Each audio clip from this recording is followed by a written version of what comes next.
Salut chers internautes, j'espère que tout va bien chez vous. Bienvenue dans le deuxième numéro de votre émission Ma culture, mon histoire, mon identité. Nous avons tous appris à l'école l'histoire des braves femmes de Nder. Eh bien aujourd'hui, je vais vous parler de l'histoire des femmes Baïnouk. Comme leurs sœurs de Nder, ces femmes ont fait preuve de bravoure extrême. Mais malheureusement, leur histoire est mal connue. Pour rappel, les premiers habitants de cette zone dite Pakao étaient les Baïnouk. Le roi le plus connu est Ganasira Bana Biaye. À la suite de sa gestion despotique du pouvoir, son peuple lui a piégé et assassiné. Cette histoire tragique marqua le début du déclin de l'empire Baïnouk. Car après la disparition de ce roi, le royaume Baïnouk a connu des attaques de toutes parts et surtout de ses voisins du Gabou, des Djola et des Marabou Manding. Aujourd'hui, je vais vous parler du cas de Mandoir, village situé dans la commune rurale de Saka, situé dans le département de Sédhiou. Ce village fut l'un des derniers bastions des Baïnouk à tomber en Casamance. Nous allons voir dans ce court récit comment les femmes de ce village ont résisté à l'attaque de l'envahisseur Manding. D'après la tradition orale, Nyandou Masali aurait été le dernier roi puissant des Baïnouk dans le Pakao et avait comme capitale Mandoir.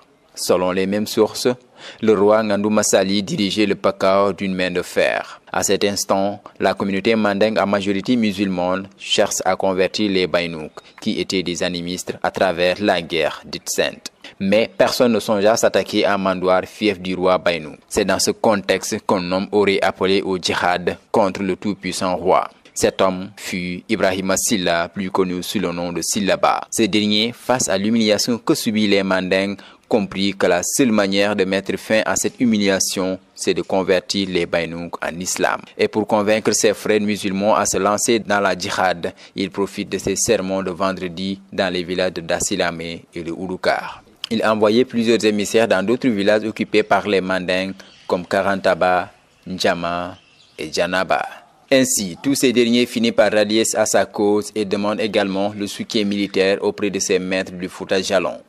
Ils sollicitèrent également auprès des marabouts du Pakao pour faire des gris-gris et de l'eau bénite pour une victoire éclatante. Ainsi, après avoir réuni toutes ces conditions, Sillaba aurait envoyé un émissaire déguisé en malade mental pour envoûter les Baïnouk. Ce soi-disant fou avait pour but de verser cette eau bénite dans les 9 puits et places publiques de ce village de Mandoir. C'est ainsi qu'il a réussi sa mission qu'on lui a conviée. À son retour, Sillaba aurait averti le roi Baïnouk et sa population entre la conversion à l'islam ou se tenir prêt pour le combat. Nyandou Masali, trop confiant, lui n'a pas pris au sérieux les menaces de Sillaba. D'après la tradition orale, un des prédicateurs Baïnouk aurait averti le roi de rêver de voir un singe chasser un chat, ce qui aurait signifié une éminente évolution de la société Baïnouk.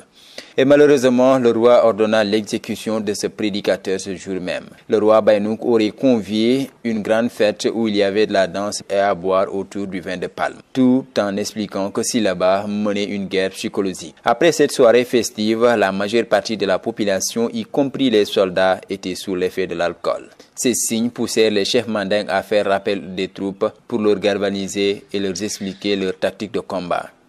Ainsi, Sillaba et ses hommes profitèrent du lendemain de fête pour lancer l'assaut à l'aube sur Mandoir. Mandoir fut brûlé et la plupart des soldats tués en un temps record. Ce qui marqua les esprits durant cette bataille, c'est le suicide collectif des femmes et filles de Mandoir qui décidèrent de se jeter dans un puits plutôt que d'être réduits à l'esclavage. Les habitants de Mandoir capturés avaient le choix entre l'islam et la mort. Les prisonniers qui ont accepté d'être convertis étaient distribués dans les familles du Pakao dont leurs fils étaient tombés à Mandoir. Et cette histoire est décrite par les griots comme la plus dévastatrice que le Pakao n'ait jamais connue.